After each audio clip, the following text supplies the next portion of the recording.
नवी मुंबई में जनता को संबोधित करते हुए महाराष्ट्र के वन मंत्री गणेश नाइक ने कहा कि जिस घर में हम रहे हो उसे छोड़ने के बाद उसके बारे में गलत बोलना आत्मा को कष्ट देने जैसा है। उन्होंने कहा कि बाला साहेब ठाकरे के प्रति उनका सम्मान आज भी कायम है, जबकि शरद पवार को भी उनके पार्टी छोड़ने का दुख रहा होगा। साथ ही उन्होंने कहा कि उनके मन में किसी भी नेता या पार्टी के प्रति कोई कटुता नहीं है। आइए सुनते हैं सविस्तार चर्चा। बाळासाहेबांच्या विषयी कधी जो आदराचा भाग आहे तो कधी कमी झालेला नाही, पण आता जमातीवर भाषा बोलणं बरोबर नाही, परंतु म्हटलं मी ज्या ट्रॅकमधून आलोय तो ट्रॅक हा सांगतो की एकदा चंदनाच्या पाटावर आणि चांदीच्या ताटावर उठलं की परत बसायचं नाही। त्यानंतर सुद्धा बाळासाहेबांचे काही कामानिमित्त, कारण मी 4 ते 14 10 वर्ष मंत्री होतो, आदरपूर्वक मी बाळासाहेबांनी सांगितलेल्या त्या कामांना अंजाम देण्याचा प्रयत्न केला।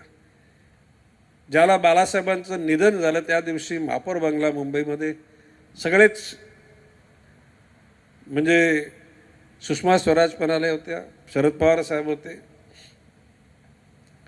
शरद पवार साहेब मला बोलले का तुम्हाला काय प्रॉब्लेम बिलेम, तर म्हटलं यापैकी कुणाच्यात हिंमत नाही गणेश नाईकला तिथं रोखण्याची।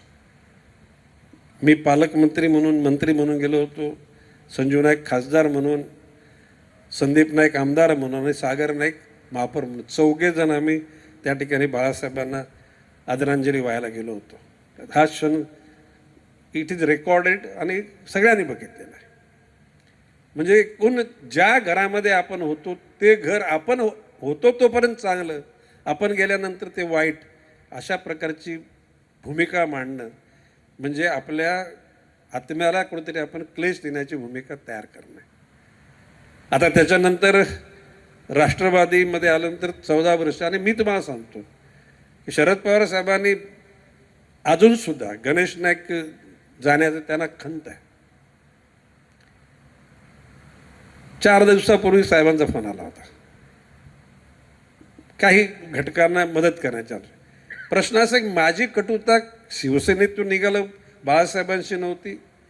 मी कोणाविषयी अनुद्गार काढले नाहीत, शिवसेनेविषयी काढले नाहीत। राष्ट्रवादीतून बाहेर गेलो, राष्ट्रवादीविषयी सुद्धा मी कधी नेत्याविषयी बोललो नाही। किंबहुना आज आपण बघत असाल तर विधानसभा आणि विधान परिषदेमध्ये ऑल पार्टी सपोर्टेड जर कोण मंत्री असेल तर दॅट्स नेहमीच गणेश नाईक। तुम्ही बारकाईनं जर तुम्ही विधान परिषदेमध्ये आलात किंवा विधानसभेमध्ये आलात, कुठलाही म्हणजे भाजप सेनेचे लोक तर म्हणजे पाठिंबा देतीलच, परंतु उबाटाचे म्हणा